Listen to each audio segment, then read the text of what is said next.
minhas irmãs, meus irmãos, que o Senhor Jesus nos abençoe. Na sua luta pelos direitos dos negros nos Estados Unidos, na década de 1960, Martin Luther King fez uma observação muito interessante a respeito da condição humana. Analisando as pessoas e seus valores que ele buscava alterar, ele disse que nós ainda não somos quem gostaríamos de ser, porque nós vivemos sonhando em ser diferentes, em ser algo mais do que somos. Nós não somos ainda quem deveremos ser, disse ele, porque ele via naturalmente na natureza humana um processo de desenvolvimento, um processo de expansão da sua capacidade humana. Mas ele ratifica o seu pensamento dizendo que, embora nós não sejamos quem queremos ou quem gostaríamos, não sejamos quem ainda vamos ser, ele dá graças a Deus por não sermos mais quem nós éramos. Chama-nos a atenção essa colocação de Martin Luther King, principalmente essa última frase: graças a Deus não somos mais quem nós éramos, porque nós vamos encontrar no Evangelho segundo o Espiritismo uma informação muito parecida. Nas instruções dos Espíritos do Evangelho segundo o Espiritismo, é-nos dito que estamos hoje muito melhor do que há 100 anos atrás. E esta frase foi dita há mais de 100 anos atrás, quando da codificação da doutrina espírita. Então os Espíritos estão atestando naturalmente essa mudança que é perpetrada por nós no dia a dia de nossas vidas. Embora a gente não perceba, a longo prazo nós mudamos, nós nos renovamos, nós buscamos novos patamares, porque isto é da lei. A doutrina espírita vai dizer para nós todos que nós fomos criados simples e ignorantes, obedecendo naturalmente ao princípio de justiça e de bondade em Deus e de inteligência, claro. Nós todos somos criados absolutamente iguais enquanto espíritos. E segundo a doutrina espírita, nós somos destinados a uma perfeição. Perfeição essa relativa, claro, porque a perfeição absoluta seria a divina. E Allan Kardec pergunta então aos Espíritos, na questão 132 do Livro dos Espíritos: para que serve a encarnação do Espírito? Porque o Espírito tem necessidade de adentrar um corpo físico e passar por um processo de desenvolvimento desse corpo físico? E os Espíritos vão dizer para Allan Kardec e para todos nós que a vida encarnada, a vida de encarnado, tem como objetivo levar o nosso espírito à perfeição. O que significa dizer que nós ainda não somos perfeitos. E embora às vezes a gente até ache que estamos perto disso. E o que é pior, às vezes nós cobramos as pessoas que convivem conosco de uma perfeição que elas não são capazes de colocar em prática. Nós exigimos que as pessoas não errem, porque isso nos afeta. Para uns será prova, para outros expiações. O espírito tem que passar pelas vicissitudes da matéria, dizem os Espíritos. Ou seja, é impossível o espírito atingir a perfeição se ele não encarnar, se ele não ajustar-se a um corpo físico e desenvolver uma tarefa para cada existência corporal dele. E essa existência corporal é vinculada às necessidades do espírito. Na questão 258 do Livro dos Espíritos, Allan Kardec pergunta para a espiritualidade se o espírito sabe de antemão, quando está ainda no mundo dos espíritos, que tipo de vida ele vai ter na Terra. E os espíritos disseram que sim.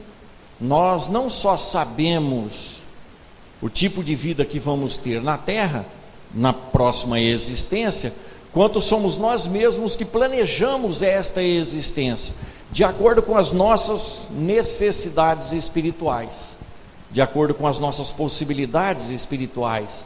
Então o Espírito leva em conta, basicamente, dois aspectos para planejar a sua existência. E o primeiro é justamente relacionado ao objetivo macro de nossa existência, que é a busca pela perfeição. Então o Espírito observa o que lhe falta para atingir a perfeição. Nisso ele identifica os seus defeitos, identifica os seus pontos negativos da sua personalidade. Ele identifica, enfim, as suas mazelas espirituais, as suas viciações, e estabelece um campo de provações para que ele possa se aproximar mais da perfeição. Neste ângulo, nesta ótica, nós podemos entender as coisas da seguinte forma: todas as circunstâncias da vida, todas as possibilidades existenciais e de convivência, trazem para nós provas, para que o nosso espírito se desenvolva até a perfeição. Então, por exemplo, todas as vezes que nós somos chamados ao exercício da paciência, é uma provação que pedimos, para atestar o nosso progresso espiritual. Todas as vezes que nós passamos por circunstâncias onde somos chamados à bondade, ao entendimento, ao respeito, à caridade, aos valores morais superiores, são provações que nós pedimos para atestar a nossa capacidade moral. E se conseguirmos manter esse padrão diante das provações da vida, nós retornamos ao mundo do espírito com isso mais incrustado em nossas consciências e, portanto, num patamar moral melhor, que nos dará, consequentemente, condições espirituais melhores. Então, as provações são pedidas pelo espírito a fim de que ele progrida. E as expiações estão vinculadas ao segundo parâmetro a ser analisado em função da realidade do espírito. Se ele olha para a perfeição, ele está olhando para o futuro. Consequentemente, ninguém avança para a perfeição deixando problemas para trás. É preciso resolver os problemas que ficaram para trás, que foram criados para trás. E aí então o espírito tenta, no seu planejamento, resgatar determinadas coisas que estão nas vidas anteriores.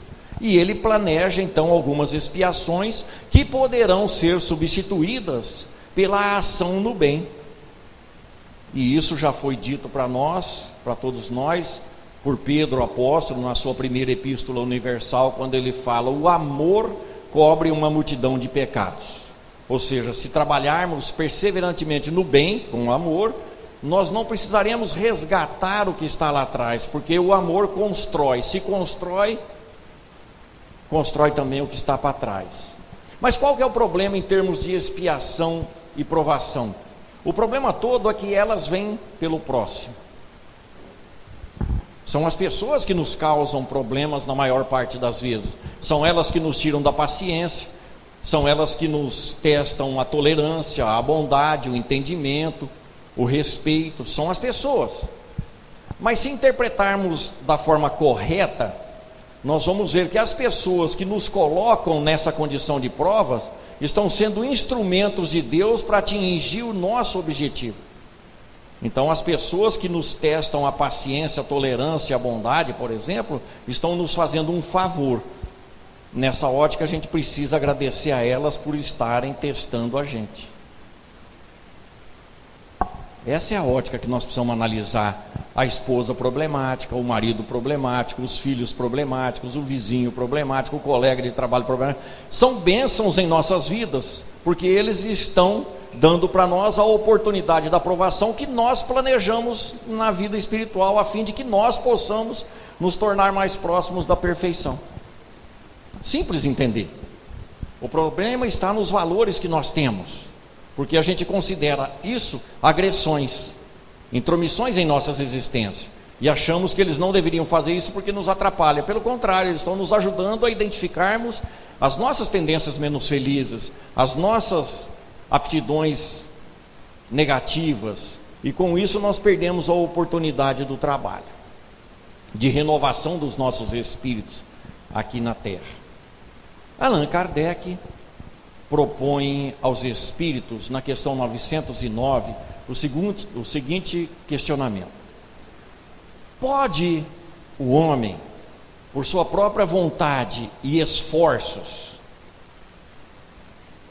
corrigir as suas más inclinações, ou seja, os seus defeitos? Porque renovação, podemos entender por renovação uma alteração da nossa condição espiritual, tornarmos-nos novas pessoas, tornarmos-nos um novo ser humano, um novo homem, uma nova mulher. Então a renovação pressupõe alterar valores, alterar princípios que nós trazemos incrustados na nossa consciência. Então Allan Kardec quer saber se nós, pelo nosso próprio esforço e pela nossa própria vontade, se nós seremos capazes, se é possível nós mudarmos os nossos defeitos, as nossas viciações, passar por cima disso e se transformar numa nova pessoa. E os espíritos disseram que sim, e com muito pouco esforço, dizem eles. Ah, quão pouco de vós realmente fazem esforços, disseram os espíritos. Nós podemos deduzir dessa resposta que, segundo os espíritos que nos observam, nós ainda não somos perseverantes em nossas tentativas de renovação. Nós não somos perseverantes em novos objetivos. Bem, isso é fácil de comprovar. Quantas vezes a gente já planejou um regime novo? E quanto tempo nós permanecemos nele? Quantas vezes nós dissemos, eu não vou mais esquentar a cabeça com isso? E quantas vezes a gente não deu conta de sustentar isso por mais de 3 ou 4 oportunidades? A nossa natureza ainda é muito infantil nesses termos. Dá para nós depreendermos dos espíritos. Nós perseveramos muito pouco. E embora Jesus tenha dito no seu evangelho de luz, aquele que perseverar será salvo, o que quer dizer aquele que perseverar vai conseguir, nós ainda entendemos, isso é normal, todo mundo é assim, para que eu vou sofrer para mudar isso?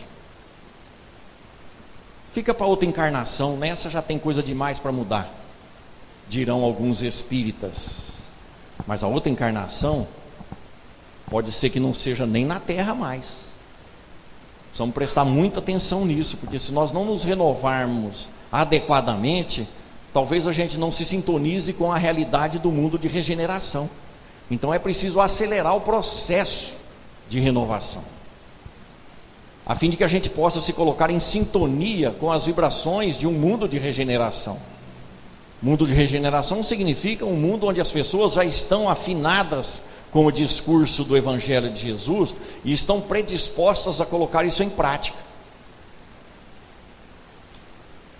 10 questões à frente, na questão 919, Allan Kardec pergunta aos espíritos qual é o melhor mecanismo que existe, o melhor meio que existe à nossa disposição, ao nosso alcance, para mudarmos essas tendências que podemos mudar, esses vícios que podemos suprimir.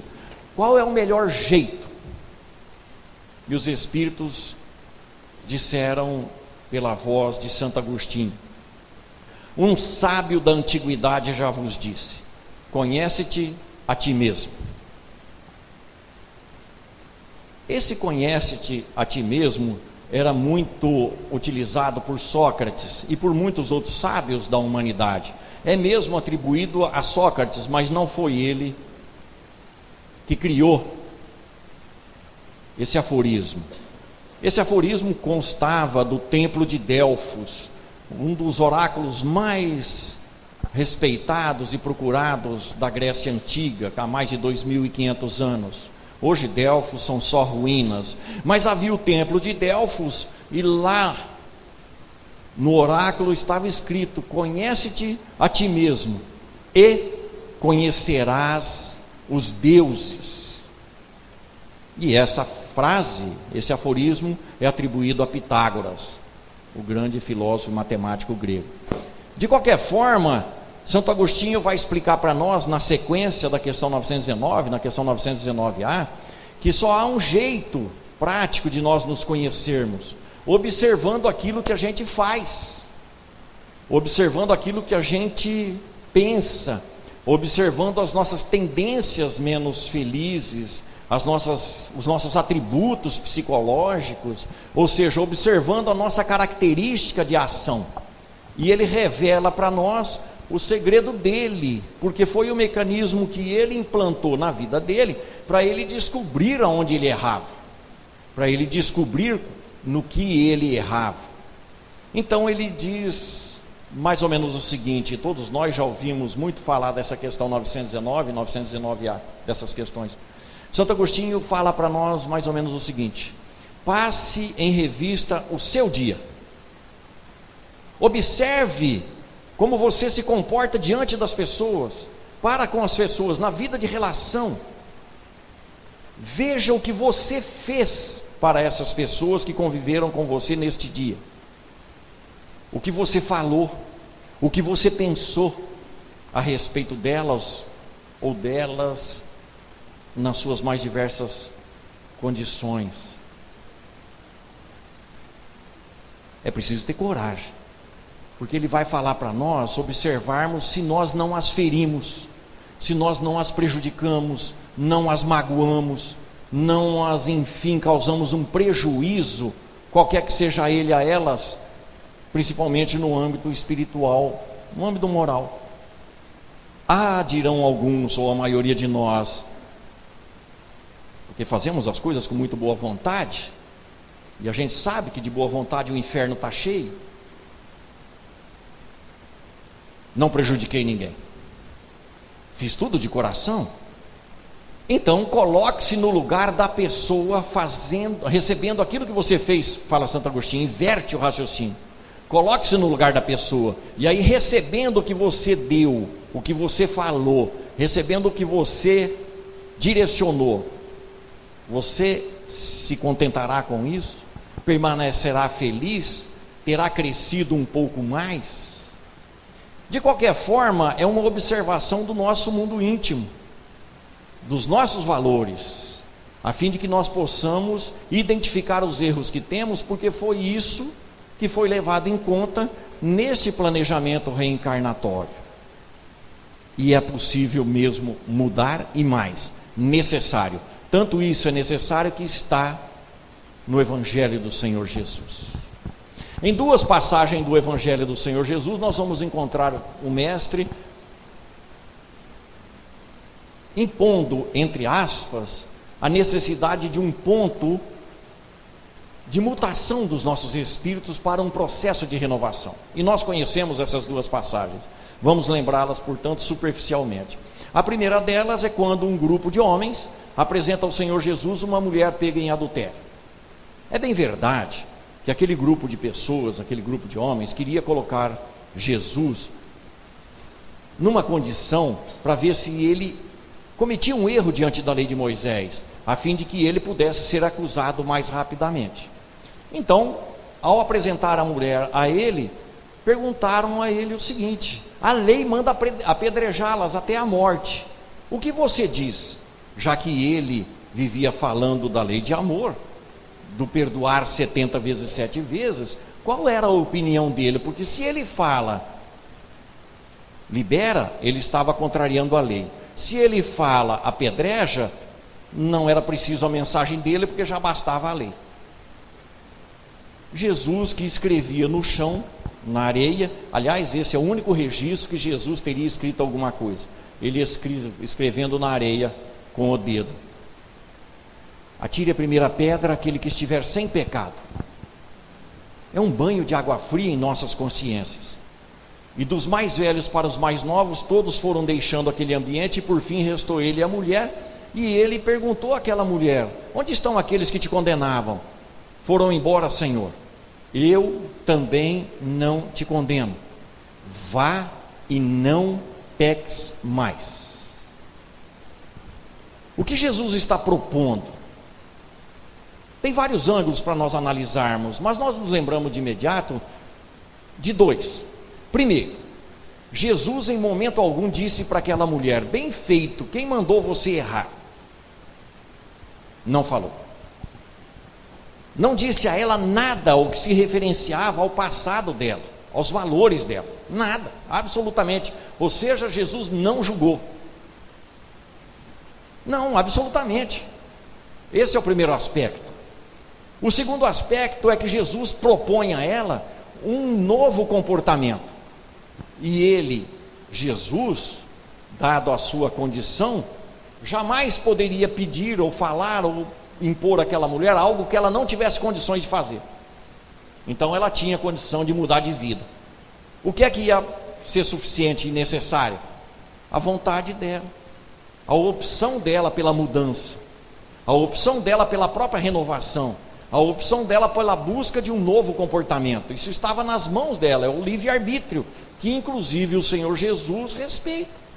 Os nossos anjos guardiões também respeitam o nosso livre-arbítrio, porque são escolhas de quem tem uma determinada já consciência. Segundo André Luiz, nós temos consciência espiritual já há vários milênios. Consequentemente, nós somos, entre aspas, dono do nosso próprio juízo.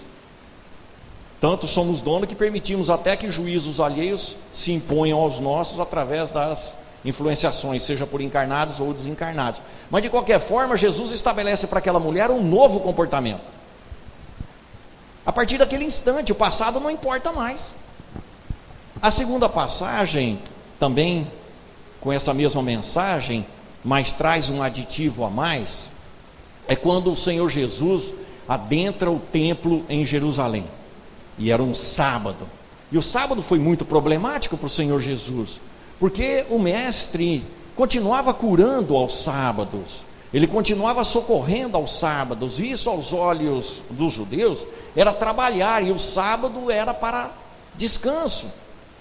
E Jesus insistia ainda, dizendo que o sábado foi feito para o homem, não o homem para o sábado. Bem, mas ele adentra o templo e ele vai em direção ao tanque de Betesda. O tanque de Betesda era uma piscina construída, seccionando um pequeno regato, onde a água adentrava essa piscina e depois saía pelo outro lado, com água muito tranquila. E era a cultura da época, era entendimento da época, que aquela água tranquila, ao agitar-se, e isso acontecia de vez em quando, ela estava sendo agitada por um anjo. E todo doente que conseguisse pular dentro daquela piscina, em primeiro lugar, ficava curado de suas enfermidades. E devia funcionar, porque ali estava abarrotado de gente, não é? Bem, os motivos são muitos. Não dá para discutirmos isso agora. De qualquer forma, funcionava e era a cultura da época. Mas Jesus se aproxima e ele observa um paralítico que, segundo o Evangelho, estava paralítico há 38 anos. O que nos leva a acreditar que aquele homem era paralítico desde criança. Ou nasceu paralítico. Aliás, com 38 anos já era um veterano aqui na terra, porque a média de vida na época de Jesus aqui era 30 anos. Em torno de 30 anos. Quem passava dos 30 já estava fazendo hora extra aqui na terra. Diferentemente de hoje, não é? O progresso humano, o progresso tecnológico trouxe tantas coisas boas que nós já vivemos, em média, aqui no Brasil, 70 e poucos anos, não é? É bem a tecnologia do espírito humano, graças a Deus. Mas também é mais tempo que o espírito tem para se provar aqui na terra. De qualquer forma, ele encontra aquele paralítico e pergunta para o paralítico: o que é que ele deseja? O que é que você deseja? E aquele paralítico, presumimos do que está no Evangelho, não conheceu Jesus, porque ele não pediu para Jesus curá-lo. Ele falou: Senhor, eu quero que alguém me jogue na água quando a água se movimentar, porque não dá tempo. Eu sou paralítico, estou deitado nessa cama, até eu começar a me movimentar, alguém já pulou na água. Porque eu acredito que eu posso ser curado, não é? Queria dizer ele. Jesus então disse a ele o seguinte: levanta-te, toma a tua cama e anda. Aquele homem obedeceu, não sabia quem era Jesus, mas isso é facilmente explicável se nós buscarmos a doutrina espírita. No livro dos Espíritos, nas questões 274 e 274A, Allan Kardec pergunta à espiritualidade maior se existe entre os espíritos algum tipo de autoridade, de hierarquia. E os espíritos disseram que sim, que essa autoridade que existe entre os espíritos é fundamentada na moralidade. E ela age de forma irresistível. E Kardec insiste perguntando se não é possível se subtrair essa autoridade. E os espíritos são enfáticos: a autoridade moral é irresistível. Então Jesus, o espírito mais extraordinário que nós conhecemos, o próprio governador espiritual da terra, diz para aquele paralítico: levanta-te e anda. Ele obedeceu. É um mando do espírito mais evoluído que nós conhecemos. Mas vira aquele tumulto por conta daquele homem doente carregar a cama. Ele é cobrado porque ele está carregando a cama. Quem me curou autorizou, mas quem te curou não achavam Jesus. E ele sai do templo e encontra Jesus lá fora nas escadas. E aí Jesus fala para ele o seguinte: olha que agora você está são, mas vai, não peques mais para que algo de pior não te aconteça. Jesus também não perguntou para ele, ou não acusou ele de nada sobre o passado. Por que ele estava assim, bem feito, foi porque você errou na outra vida, foi porque você errou nessa vida, quem mandou você errar? Não, Jesus não falou nada disso.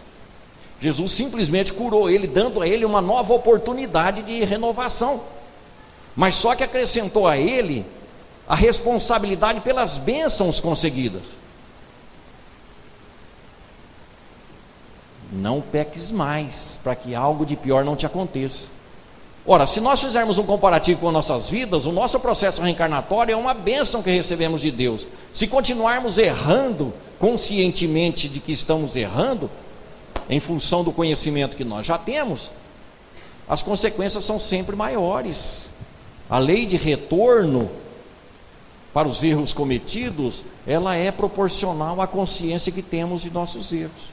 Então em Jesus aparece a necessidade da renovação, a necessidade de nos modificarmos, de colocarmos em prática as propostas espirituais e do Evangelho do Senhor Jesus, a fim de que nós possamos crescer.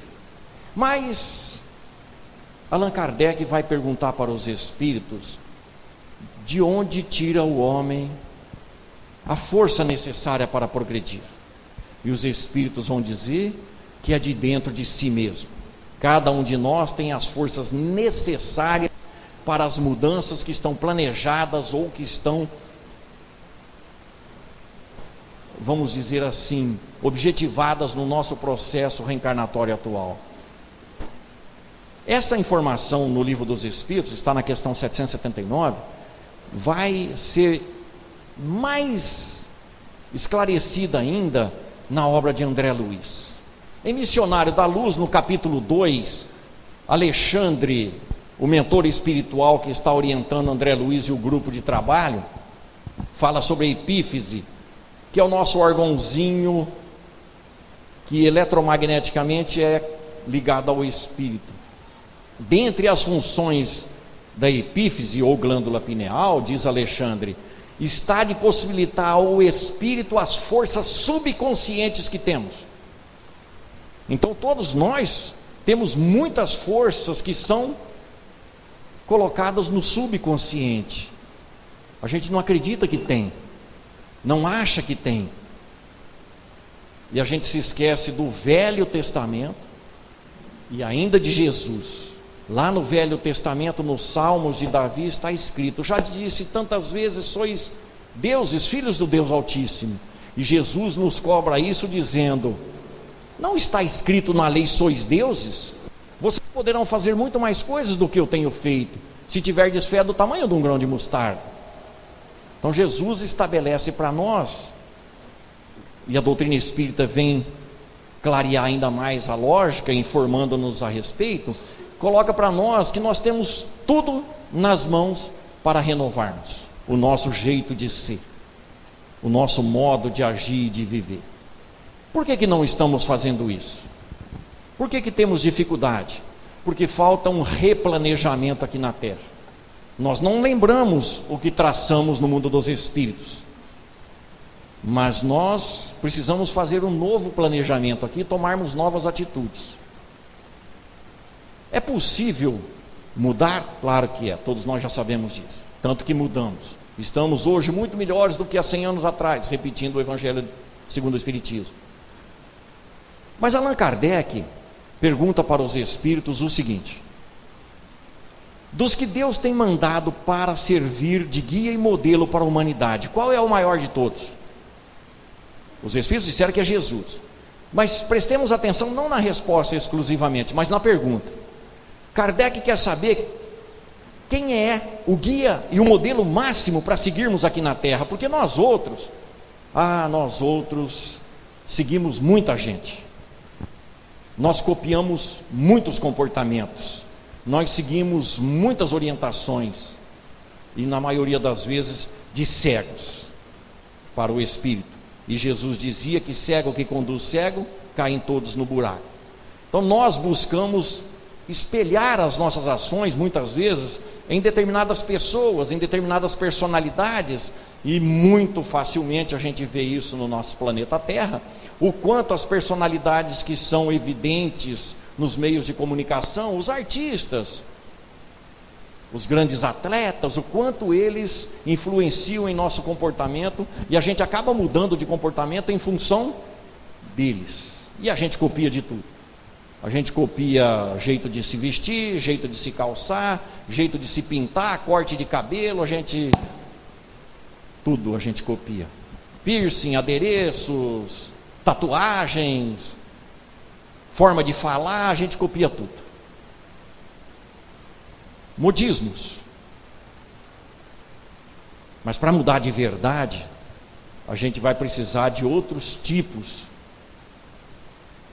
de pessoas. Jesus, o topo. Então todas as nossas ações teriam que ser referenciadas às orientações de Jesus, porque ele é o guia e modelo. Guia, o que orienta com segurança. Modelo, aquele que exemplifica aquilo que está orientando.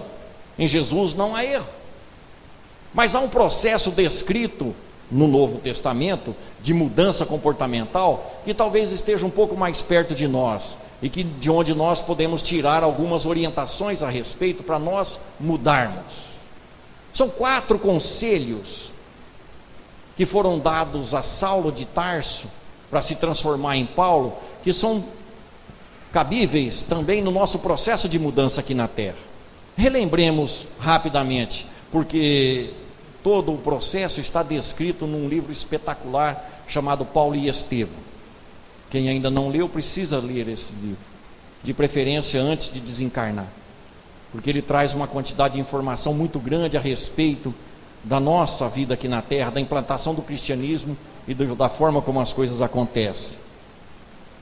Neste livro é descrito aquela passagem de Atos dos Apóstolos, onde Saulo sai de Jerusalém e vai a Damasco para buscar mais cristãos para serem apedrejados. Ele havia acabado de ser responsável pelo apedrejamento de Estevão, e ele vai em busca de novos cristãos em Damasco, e às portas de Damasco o Senhor Jesus aparece para ele. Saulo, Saulo, por que me persegues? Quem é, Senhor? Pergunta Saulo. Eu sou Jesus, aquele que você persegue.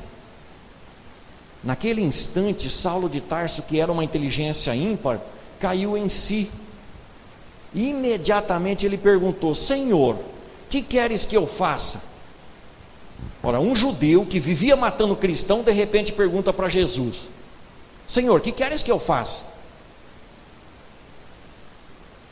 Eu sou espírita há 28 anos e ainda não perguntei para Jesus o que ele quer que eu faça. Talvez seja porque eu tenho medo da resposta dele, porque ele vai falar para mim coisa que eu não estou muito habituado a fazer, não é? No campo da fraternidade pura. Mas vamos voltar a Saulo de Tarso, porque Jesus falando para ele, aparecendo para ele, também é aquela questão da autoridade que dissemos há pouco. Mas Saulo não mudou para Paulo naquele instante. Ele passou por um processo de mudança. E nós também estamos passando por um processo de mudança, só que está lento. E nesse instante que nós estamos vivendo o estágio da humanidade em transformação de mundo, de expiação e prova para a regeneração, é hora de acelerarmos o processo. Para acelerarmos, nós precisamos de parâmetros. Saulo de Tarso se internou 3 anos no deserto, abandonando toda a vida que ele tinha na sinagoga, como doutor da lei, no meio dos judeus, porque ele era altamente conceituado, para aprender acerca da mensagem do Senhor Jesus. E passado 3 anos em que ele introspectou a mensagem de Jesus, ele voltou para o mundo de relação, para começar a implantar um novo comportamento na vida dele. Mas as coisas não deram muito certo. No começo foi muito difícil, e ele foi se decepcionando, e nós somos assim. A gente se propõe a um comportamento novo, e aí daqui a pouco a gente se decepciona. E em se decepcionando, a gente desanima. E em desanimando, a gente volta ao que era. No último recurso está a figura do pai dele. Ele busca o pai para ver se o pai servia de arrimo para ele. E o pai disse simplesmente: Saulo, ou eu ou o carpinteiro. Jesus. Foi uma decepção muito grande, mas ele escolheu Jesus. E o pai então o escorraçou da família. E aí ele entrou num processo de desespero íntimo, mas sem perder o foco na fé. Na hora daquele desespero maior, ele começou a orar, coisa que pouco fazemos diariamente, e menos ainda quando as coisas se complicam. E é necessário orarmos, para elevarmos o nosso padrão vibratório, para nos aproximarmos das orientações que o nosso anjo guardião dá para todos nós, porque ele sabe do nosso planejamento reencarnatório, e ele sabe quanto vai durar a prova e quanto vai durar a expiação. E se nós prestássemos atenção no nosso anjo da guarda, nós haveríamos de ter mais força para mudar aqui na terra, ou para aceitar as coisas como elas são. Bem, ele entrou em prece e pediu a Jesus uma luz. Adormeceu, porque já era tarde da noite, e aí então ele se desprende do corpo físico, coisa que também estamos aptos a fazer. Por isso é necessário, antes de dormir, pedir para o nosso anjo da guarda nos proteger, nos levar para estudos e trabalhos, porque senão a gente acaba indo para a balada, dado as nossas tendências menos felizes.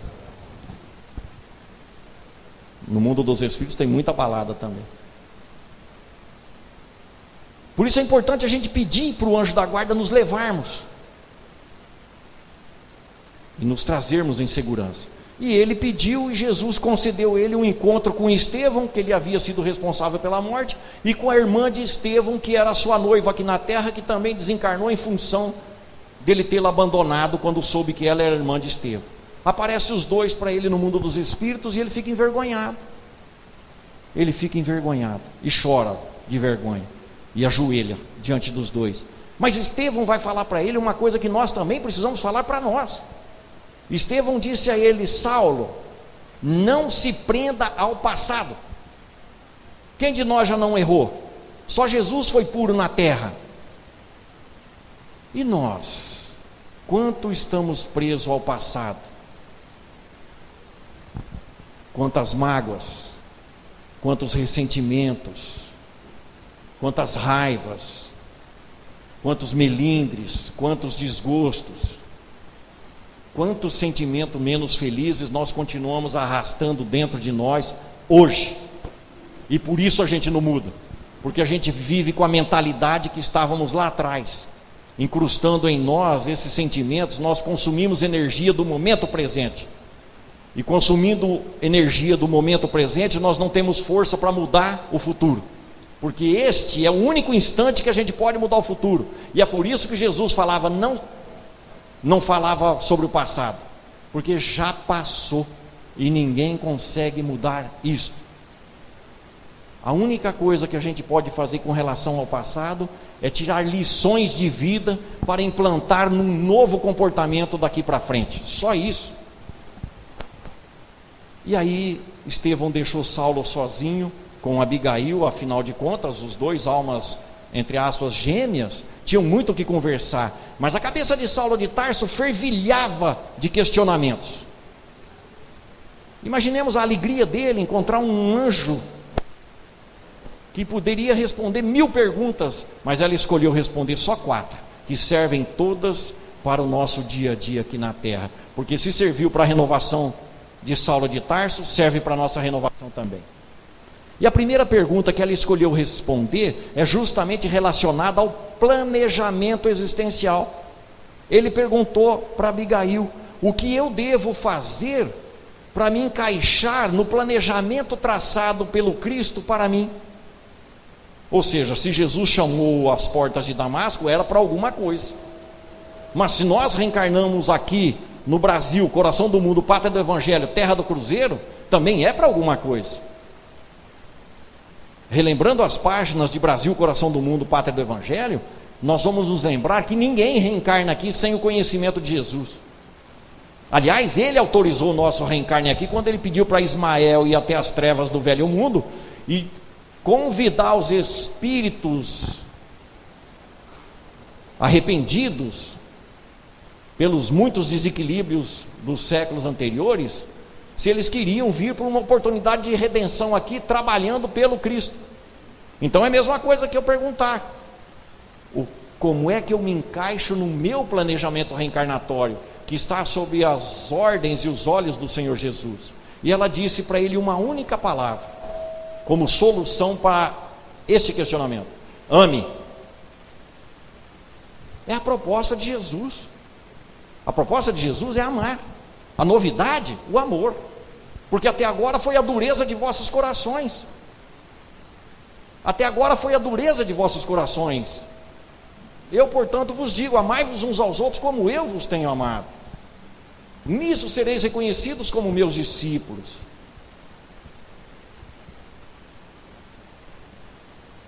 Como amou Jesus? Ensinando, socorrendo e dando exemplo. E nós, o que podemos fazer? A mesma coisa. Ajudar, esclarecer na medida de nossas possibilidades e dar o exemplo para as outras gerações que vêm vindo atrás. A proposta de Jesus é o amor. E o amor liberta. O amor em Jesus sai de dentro, ele não vem de fora. Tanto que ele vai dizer que prova de amor é observar se quem está amando está doando-se pelos seus amigos a vida toda. Então o amor é doação de si mesmo para o próximo. Então Saulo entendeu rapidamente que a mensagem de Jesus visa nós darmos aquilo que gostaríamos de receber. Nós entregarmos às pessoas o que elas esperam de nós, segundo a ótica delas, e não segundo o nosso jeito, a nossa vontade, o nosso entendimento. Eu te amo, mas eu te amo se você não é amor. Não é amor. Ele entendeu perfeitamente que era preciso amar, senão não conseguiria mudar. Um exercício de desprendimento, de doar-se. Mas pensava Saulo naqueles momentos sublimes: para amar, eu terei que modificar os meus pontos de vista, a minha cultura interior, os meus valores. O que fazer, disse ele, para conquistar estas virtudes divinas, a do amor? E ela disse para ele: trabalhe. Não trabalho profissional, entendeu ele. Trabalhe o seu mundo íntimo, entenda que os seus valores precisam se adequar aos valores de Jesus. E os valores de Jesus são os valores da dignidade humana, do socorro humano. E a preferência do Senhor Jesus, os necessitados. Eu não vim para os sãos, eu vim para os doentes. Eu vim buscar as ovelhas perdidas da casa de Israel. Esses que estão presos, que passam fome, que estão nus, que estão doentes, são os meus mais pequeninos irmãos, disse Jesus. Então os nossos valores precisam ser modificados em direção ao próximo. O que pensamos das pessoas? Como vemos as pessoas? As pessoas que precisam de nós são os irmãozinhos do Senhor Jesus. E todas as vezes que você fizer a um desses, foi a mim que o fizeste, disse o Mestre. Então é preciso trabalhar os nossos valores íntimos, espelhando-os com relação ao orgulho, ao egoísmo e à vaidade, a fim de que nós possamos identificar o que há de ruim na forma como a gente lida com as pessoas, o que a gente pensa delas. E aí a gente trabalha o nosso mundo íntimo, identificando as nossas tendências menos felizes, e vai suprimindo isso, com conhecimento de causa, com consciência aclarada. É mais fácil. Mas aí Saulo entendeu a profundidade da questão, mas percebeu também a dificuldade para colocar em prática. E ele perguntou então para ela: uma vez que eu preciso amar, e para amar eu preciso trabalhar o meu mundo íntimo, consequentemente eu preciso exercitar isso dia a dia, o que fazer para não me deixar levar pelo desânimo fracassante? Aquele desânimo que a gente sente quando a gente quer implantar algo novo em nossas vidas e não consegue nas primeiras tentativas. O que fazer? Ela disse para ele: tenha esperança. O que significa isso? Ele entendeu. É preciso esperar o tempo passar. Porque ao longo dos séculos e milênios, nós perpetramos ações que passaram a ser referenciadas no nosso mundo íntimo como automatismos, reações automáticas, instintivas. Agora é preciso um recondicionamento, nas palavras de André Luiz, em mecanismos da mediunidade. Recondicionar o nosso espírito em novos valores através de novas tentativas. Chega um instante que a gente acaba acertando e vai pegar gosto por acertar, porque o retorno é positivo ao espírito. Mas a gente tem esperança, só que a nossa esperança está um pouquinho diferente ainda da esperança necessária para o espírito. Se tomarmos, por exemplo, o dia de amanhã, terça-feira, o nosso dia de amanhã praticamente está planejado. Nós já sabemos mais ou menos o que vamos fazer amanhã, ou tentar fazer. A semana está mais ou menos planejada. O mês, bem, dezembro vem vindo aí, vem o 13º, também já está planejado. Já está gasto, aliás, né? Por que que nós pensamos assim e agimos assim? Porque nós temos esperança de estar encarnado amanhã. Por isso que nós planejamos amanhã. Nós temos esperança de estarmos encarnados até domingo. Por isso nós planejamos a semana e o fim de semana. Nós temos esperança de estarmos encarnados até dezembro. Por isso que a gente espera o 13º. Mas não é essa esperança que os Espíritos estão falando. Eles estão falando na esperança de um espírito melhor, de um futuro melhor, produzido pelo próprio Espírito através das suas ações já modificadas. Então é preciso utilizar a nossa esperança no sentido de que nós vamos conseguir mudar os nossos espíritos, mais cedo ou mais tarde. Esse é o processo natural da encarnação. Ele entendeu tudo isso. E aí ele pensou que para amar, mudando o mundo íntimo e trabalhando incessantemente para implantar essas mudanças, seria preciso conviver com as pessoas. E pensou ele, e Abigail captou o seu pensamento: as pessoas são muito problemáticas, elas são incrédulas, não acreditam na mudança da gente. É verdade, a gente quer implantar um jeito novo de ser, e as pessoas vão logo começar a falar: o que esse cara pensa que ele é? O que será que ele está querendo? Fala logo, pede logo o que você quer. Você está diferente, você não é assim. As pessoas vão lidar com a gente nesses termos, mas nós vamos comprovar, ou vamos provar a elas com o tempo, que a doutrina espírita e o evangelho de Jesus realmente mudou a gente. Então Saulo disse a Abigail: as pessoas são incrédulas, são invejosas, são maldosas, são indiferentes, vingativas, não ajudam ninguém. E aí? É como se ele perguntasse: esse aí está por minha conta aqui. Disse ela uma única palavra para ele: perdoe. E aí ele se lembrou da mensagem de Jesus, que é necessário perdoar 70 vezes, 7 vezes, vai acrescentar a doutrina espírita, cada falta. Aí a gente se transforma numa pessoa nova, a gente se renova, num esforço contínuo para ser melhor hoje do que fomos ontem e amanhã melhor do que fomos hoje. Esse esforço contínuo, dedicado, junto à prece, junto à determinação, vai nos colocar na condição em que Kardec identifica o verdadeiro espírita. O verdadeiro espírita, dirá o mestre Allan Kardec, será reconhecido pelos esforços que faz para dominar as suas más inclinações. Não é o que consegue. Esse já está livre de qualquer conotação, qualquer rótulo religioso. O verdadeiro espírita será reconhecido pelos esforços para se renovar, para ser melhor. Somos todos candidatos então. E nós já temos as regras da vida trazidas pela doutrina espírita. E com este exemplo de Saulo de Tarso, que desde então, ao acordar no mundo material, se transformou em Paulo, de perseguidor e assassino de cristãos, ao maior divulgador do cristianismo nascente, foram só 3 anos, mas bem dedicados a partir do momento em que ele resolveu aplicar, independentemente das consequências. Nós estamos sendo chamados a isso, a renovação. Essa foi a proposta dos nossos espíritos para reencarnar. Esta foi a proposta nossa.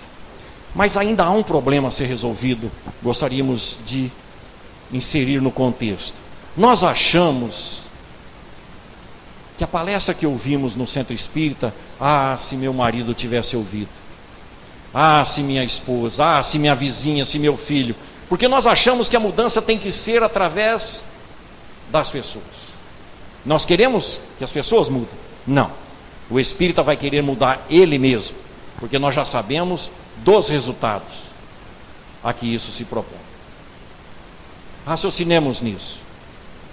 Meditemos nisso profundamente. O que temos feito de nossas vidas? Está valendo a pena a reencarnação que iniciamos para mudar? Quando voltarmos ao mundo dos espíritos, voltaremos melhor do que aqui chegamos? Assumamos o compromisso com Jesus, guia e modelo da humanidade em marcha. Sigamos com ele. Será muito mais fácil. Há 2000 anos ele está nos afirmando que ele não nos deixaria órfãos, que ele permaneceria conosco até o fim dos tempos.